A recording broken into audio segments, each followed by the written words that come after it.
James Miller stood at the massive window of the Galactic Council station, watching the swirling colors of nearby nebulas paint the darkness of space. His reflection showed a man in his 40s, wearing the simple blue uniform of Earth's diplomatic corps.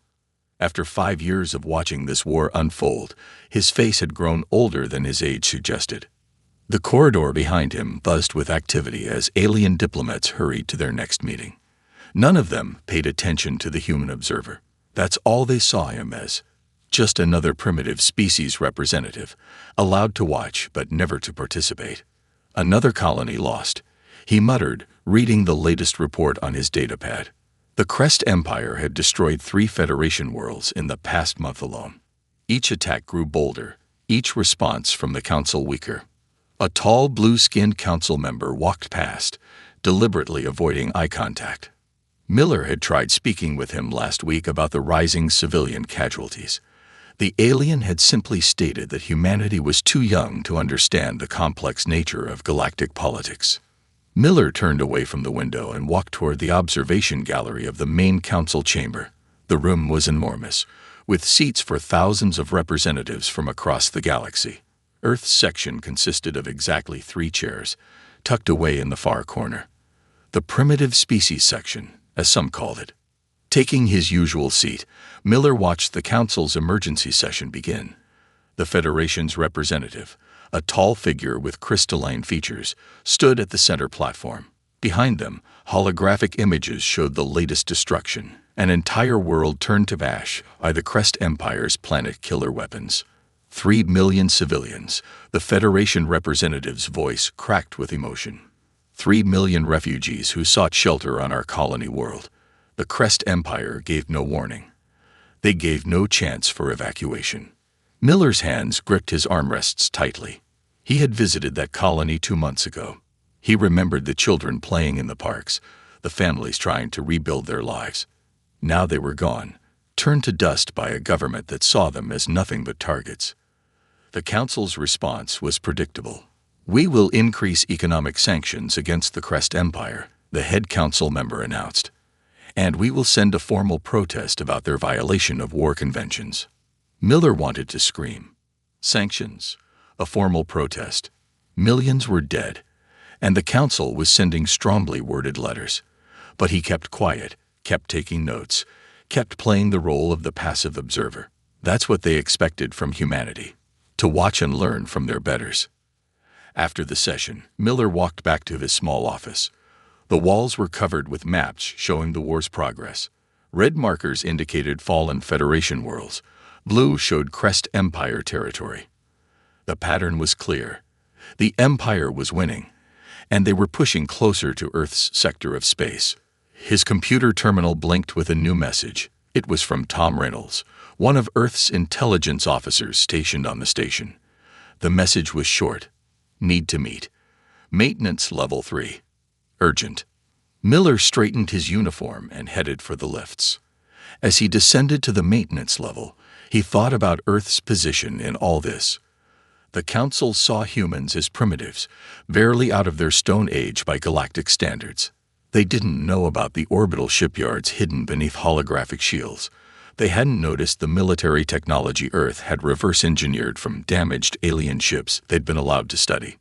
Most importantly, they didn't understand that humanity's primitive nature included something they had lost long ago.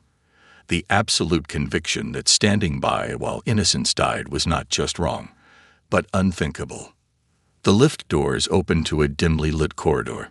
Miller could see Reynolds waiting in the shadows, holding a data chip that would change everything. Humanity had been watching long enough. It was time to show the galaxy that being young didn't mean being blind to right and wrong. Tom Reynolds led Miller through the dim maintenance corridor, checking twice to make sure they were alone.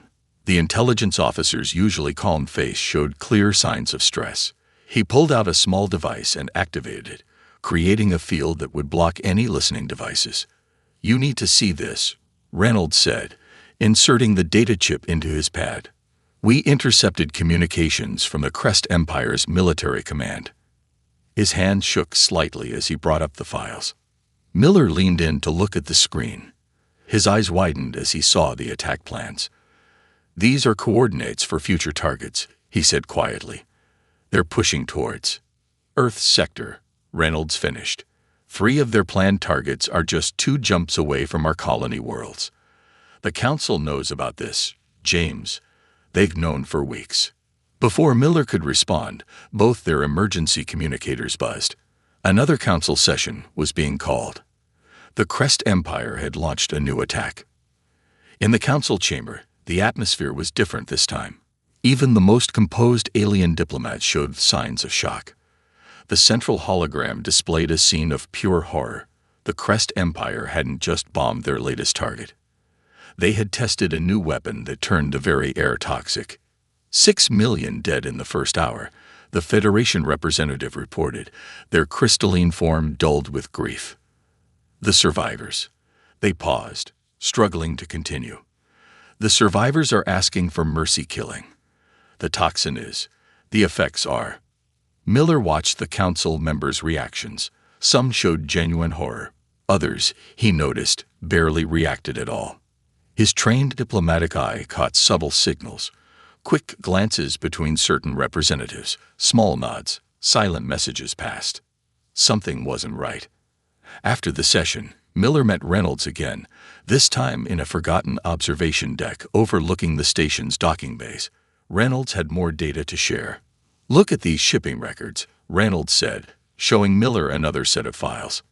"These Council members," he pointed to several names, "they've been selling weapons to both sides. Advanced technology, way beyond what they claim is available." Miller studied the records carefully. "The same Council members who keep voting against intervention," he said, "the pieces falling into place.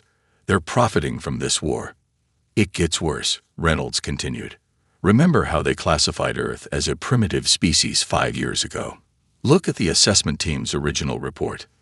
Miller read the document, his anger growing with each line. Earth's military technology had actually impressed the assessment team. They had recommended full membership status for humanity. But someone had changed the report, deliberately pushing Earth into the observer category. "They wanted to keep us out of this," Miller said, his voice hard. "They knew we wouldn't stay quiet if we had a real voice in the Council." A group of Crest Empire diplomats walked past their observation point, their scaled faces showing smug satisfaction. They were heading to a private meeting with some of the Council members Reynolds had identified. "The Federation is losing," Reynolds said quietly. "Without help, they'll fall within months. And then the Crest Empire will have a clear path to Earth's sector." Miller stood up, his decision made. He had spent 5 years playing the quiet observer, the primitive human learning at the feet of advanced civilizations. He had watched as millions died while the Council offered nothing but words. "Get me everything you have," he told Reynolds. "Every record, every communication, every piece of evidence. And contact Earth. Tell them it's time." "Time for what?" Reynolds asked, though his slight smile suggested he already knew. "Time to show the galaxy that being young doesn't mean being stupid," Miller said, "and being primitive doesn't mean being blind to corruption. Tomorrow, I'm going to address the Council, and I'm going to tell them that humanity is done watching." Miller spent the night in his office, reviewing everything Reynolds had uncovered. His desk was covered with data pads showing shipping records, bank transfers, and classified military reports. Each piece of evidence made his blood boil more. Through his office window, he could see the massive Council station's rings spinning slowly against the star-filled background. For 5 years, he had admired its beauty. Now he saw it differently, as a symbol of corruption and failure. "Computer, show me the weapons trading patterns again," he said, rubbing his tired eyes. The holographic display lit up, showing shipping routes crisscrossing the war zone. Ships supposedly carrying medical supplies and food were actually delivering advanced weapons to both sides. A soft knock at his door made him look up. Reynolds entered, carrying fresh evidence. "You need to see this," he said, placing a new data pad on Miller's desk. "We found something about Earth's assessment." The document showed a private meeting between Council members from 5 years ago. Miller read it carefully, his face growing darker with each line. The Council hadn't just changed Earth's assessment. They had been afraid of humanity. They saw our war records, Reynolds explained. Earth's military history, how quickly we advance during conflicts, how we adapt enemy weapons and tactics. He pointed to specific notes in the document. They were scared of what we might do if we joined the war. Miller stood up and walked to his window. So they labeled us primitive, kept us watching from the sidelines, all while they made profits from both sides killing each other. His computer terminal beeped with an urgent message from Earth. The response to his earlier warning had arrived. Miller opened it, read quickly, and allowed himself a small smile. Earth's ready, he told Reynolds. The shipyards are active. Everything we've been building in secret, it's ready. Reynolds nodded. The Council has no idea, do they, about our real military strength? No, Miller said. They think we have a few old ships, barely able to reach our own solar system's edge. They don't know about the tech we've developed, the weapons we've created by studying their damaged ships. Another message flashed on his screen. More casualty reports from the latest Crest Empire attack. Miller opened the file and felt his resolve harden. The Empire wasn't just killing soldiers anymore. They were destroying entire civilizations. What about the Federation? Reynolds asked. Will they accept our help? Miller brought up another document. Secret communications with Federation representatives. They're desperate, he said. The Council's sanctions aren't stopping the Empire. The Federation is losing worlds every week. The station's day cycle was beginning. Through his window, Miller could see diplomats and officials starting their daily routines. Among them were the corrupt council members walking to their private meetings, probably planning their next weapons deals. We have enough evidence, Miller decided. Records of the weapons trading. Proof of the Council's deliberate suppression of Earth status. Details of the Empire's plans to push toward our sector. He straightened his uniform.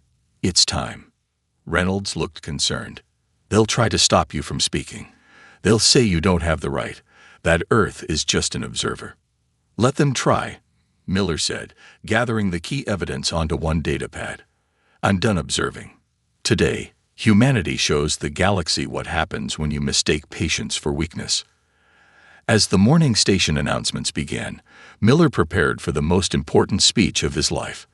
In Earth's hidden shipyards, warships were ready to launch. In the Federation's remaining worlds, hope was almost lost. And in the Council chamber, corrupt leaders were about to learn that they had made a terrible mistake. They had given humanity time to watch, to learn, and to prepare. Now it was time to act. The main Council chamber was packed.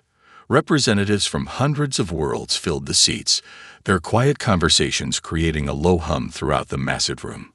None of them noticed Miller standing near the central platform, waiting for his moment.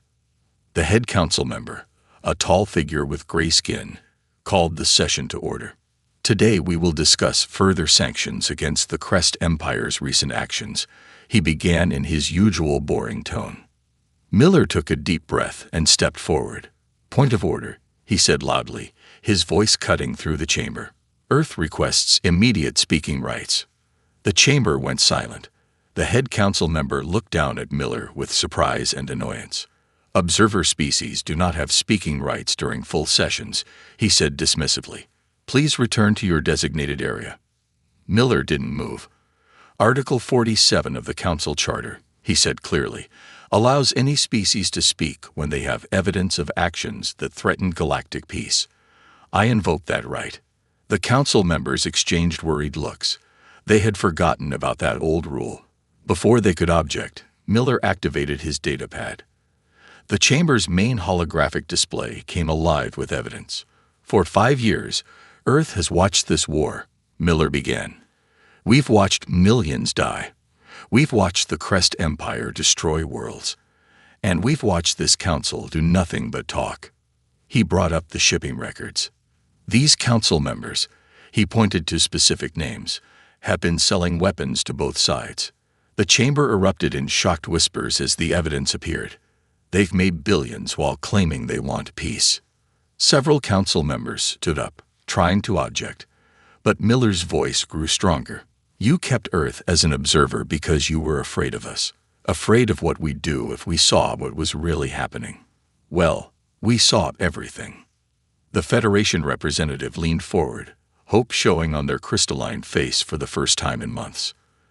The Crest Empire's diplomats were quickly sending messages on their devices, looking worried. "You call humans primitive," Miller continued. "You think we're too young to understand galactic politics, but we understand something you've forgotten: the difference between right and wrong." He displayed the Crest Empire's battle plans, showing their push toward Earth's sector. "The Empire isn't going to stop. Your sanctions won't stop them. Your strongly worded messages won't stop them. But we will." The head council member found his voice. "You have no authority." "Earth is joining the war," Miller announced. The chamber exploded into chaos. "We're joining the Federation's side. Right now." As if on cue, his data pad lit up with a message from Earth. Miller allowed himself a small smile as he read it. "Our ships are already launching. Ships you never knew we had. Technology you thought we couldn't build." The Crest Empire's representatives were practically running from the chamber. They had just received reports of human warships appearing near their supply lines. "You wanted us to watch and learn." Miller's voice cut through the noise. We learned that advanced technology doesn't equal wisdom. We learned that age doesn't guarantee morality. And we learned that sometimes the youngest species has to teach the oldest ones about courage." He turned to the Federation representative. "Earth stands with you. Our ships are at your disposal. Together, we're going to end this war." The chamber had gone completely silent. In that silence, Miller delivered his final words. "Earth is done being an observer. The galaxy needs to understand something. We humans have a saying: the only thing necessary for the triumph of evil is for good people to do nothing. We're done doing nothing." As Miller stepped back from the platform, the Federation representative stood and began to clap. Others joined in. First a few, then dozens, then hundreds. The corrupt council members could only watch as their carefully built system of profit and power began to crumble. The galaxy was about to learn what happened when humanity decided to act. Back on Earth, Admiral Robert Stone stood in the United Earth Defense Command Center, watching as hundreds of warships emerged from their hidden docks. The massive holographic display showed ships appearing all across Earth's solar system, their stealth fields dropping to reveal humanity's true military power. "Status report," he ordered, his weathered face reflecting the blue light of the display. "All ships reporting ready, Admiral," his second-in-command reported. "The stealth fields around Mars shipyards are down. Jupiter Station is online. The Moon Base is launching all squadrons." Through the command center's massive windows, Stone could see the orbital rings around Earth shimmer and change. What had looked like simple trade stations and civilian habitats transformed as their holographic covers disappeared. Hidden weapon systems activated, and huge hangar doors opened to release more ships. "Send the signal to all fleet commanders," Stone ordered. "Operation Hidden Shield is now active." Across the solar system, humanity's carefully prepared forces moved into position. For 5 years, they had built in secret, using technology reverse-engineered from studying alien ships. But they had added something unique: human innovation. The Crest Empire's spies on Earth were sending panicked messages back to their leaders. They had thought Earth's biggest ships were small cargo vessels. Now they watched as massive warships, each nearly 2 kilometers long, moved into formation. "Message from the Federation," an officer called out. "They're sending coordinates of high-priority targets: Empire supply lines, weapons factories, command centers." Stone nodded. "Send our response. Tell them Earth's forces will be at the designated locations within 6 hours." He allowed himself a small smile. "Let's show them what our primitive jump drives can really do." In space, the first wave of Earth ships entered jump points. Their engines, combining alien technology with human engineering, created jump fields larger and more stable than anything the galaxy had seen before. Ships that should have needed days to reach their targets would arrive in hours. The command center screen showed reactions from across the galaxy. The Crest Empire was scrambling their fleets, trying to protect their supply lines. The corrupt council members were desperately trying to hide evidence of their weapons trading, and the Federation worlds were celebrating as news of Earth's intervention spread. Admiral, his second-in-command, said quietly, "The Crest Empire's ambassador is demanding to speak with Earth's leadership. He's threatening severe consequences if we don't stand down." Stone looked at the latest casualty reports from the Empire's attacks. "Tell him Earth's leadership is busy. We're preparing our response to 5 years of watching genocide." More ships launched from Earth's hidden facilities. Each one carried weapons and defenses that combined the best of alien technology with human military thinking. The Empire would expect standard tactics, standard responses. They weren't ready for how humans fought wars. "All fleets report ready," the command officer announced. "First wave is approaching their targets. Federation forces are moving to support positions." Stone touched a control panel, opening a channel to all Earth forces. "This is Admiral Stone to all ships. For 5 years, we've watched. We've learned. We've prepared. The galaxy thinks they know what humanity is capable of. Today, we show them how wrong they are." He looked at the tactical display, showing thousands of Earth ships moving into attack formation. "We're not fighting for territory. We're not fighting for profit. We're fighting because it's right." The Empire thought they could kill millions and face no consequences. The Council thought they could grow rich from others' suffering. They were wrong. The first reports of combat were coming in. Earth ships, appearing from seemingly impossible jump points, striking Empire targets with shocking precision. The Empire's commanders were already falling into confusion, facing tactics their military doctrine had never considered. "All ships, commence Operation Hidden Shield," Stone ordered. "Show them why humanity is done watching."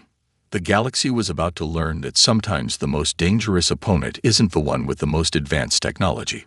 It's the one with the strongest conviction. The Crest Empire's largest supply base never saw the attack coming. Human ships appeared from jump points directly inside their defense perimeter, something their commanders had thought impossible. Before their sensors could even register the threat, Earth's vessels had already launched their first strikes. Admiral Stone watched the battle unfold from his command ship, the Earth Force Defender. "Report on first wave impact," he ordered, standing before the tactical display. "Direct hits on all primary targets," his tactical officer reported. "Empire ships are still trying to raise their shields. They didn't expect us to jump so close." A pause. "Sir, their commanders are broadcasting in clear channels. They're in complete chaos." Stone nodded. The Empire had expected traditional tactics, ships appearing at safe distances, long-range battles following standard galactic warfare doctrine. Instead, human ships had jumped right into their midst, using speed and surprise in ways the Empire had never seen. "Federation forces reporting in," another officer called out. "They're engaging Empire forces in 3 other sectors. The Empire is trying to respond, but they're spreading thin." On the main screen, Stone watched as Earth's ships demonstrated another surprise. When Empire vessels finally began firing back, their shots passed right through several human ships, holograms, mixed in with real vessels, making it impossible to tell which targets were real. "Message from James Miller on the Council station," his communications officer reported. "The corrupt Council members are trying to delete evidence of their weapons trading. Our cyber teams are already in their systems, copying everything." Stone allowed himself a small smile. The Empire wasn't just fighting ships, they were fighting human ingenuity. While their commanders looked for traditional fleet formations, Earth vessels attacked in seemingly random patterns that actually followed complex mathematical models. While they tried to track enemy positions, human ships used a mix of stealth tech and holographic decoys that confused their best sensors. "Sir," his tactical officer called out, "Empire reinforcements are arriving. 3 fleet groups trying to surround our forces." "Spring the trap," Stone ordered. The Empire ships moved into position, thinking they had caught Earth's forces. Suddenly, new jump points opened all around them. The second wave of human ships arrived, appearing at points the Empire had thought were impossible to use for jump travel. The Empire found themselves surrounded instead of being the ones doing the surrounding. All ships. Execute Battle Plan Delta. Stone commanded. Show them why you don't corner humans. The battle that followed would be studied in military academies across the galaxy for decades to come. Human ships moved in ways that defied standard combat doctrine. They used tactics that mixed ancient Earth military strategies with advanced technology. When Empire ships tried to predict their movements, they found humans doing the opposite of what centuries of galactic military theory said they should do. Empire fleet is in full retreat, his tactical officer reported after an hour of intense combat. They've lost 60% of their supply base and 40% of their responding ships. The rest are jumping out of the system. Stone opened a channel to all Earth forces. This is Admiral Stone. First strike successful. Move to Phase 2 targets. Remember, we're not here to conquer. We're here to stop a genocide and expose corruption. Fight hard, fight smart, but fight right. The response came back loud and clear. For Earth and justice. In the council chamber, Miller watched the reports come in. The corrupt council members were pale as they saw their weapons-trading empire crumble. The Federation representatives were cheering as hope returned to their people. Message from Earth Command. Stone's communications officer reported. All Phase 1 objectives achieved. Federation forces report Empire withdrawals from 3 contested systems. The President says to tell you, keep pushing. Stone looked at the tactical display, showing human ships regrouping for their next attack. The Empire was about to learn another lesson about humanity. When humans decided to fight for what was right, they didn't stop until the job was done. 3 months after Earth joined the war, James Miller stood again at the council chamber's central platform. The room looked different now. Several council members' seats were empty, their occupants facing trial for weapons trading. The Crest Empire section was much smaller, their influence diminished after their surrender last week. The war is over, Miller announced, his voice carrying across the chamber. The Crest Empire has accepted peace terms. All conquered Federation worlds will be returned. All weapons of mass destruction will be destroyed. He looked around the chamber, meeting the eyes of various representatives. Some looked relieved, others embarrassed, and many showed newfound respect when they looked at Earth's section, which was no longer tucked away in a corner. But ending the war isn't enough, Miller continued. This council failed. It failed to stop genocide.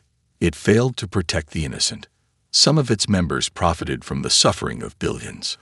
Admiral Stone stood in the Earth section, his dress uniform showing the new medals he'd earned during the campaign.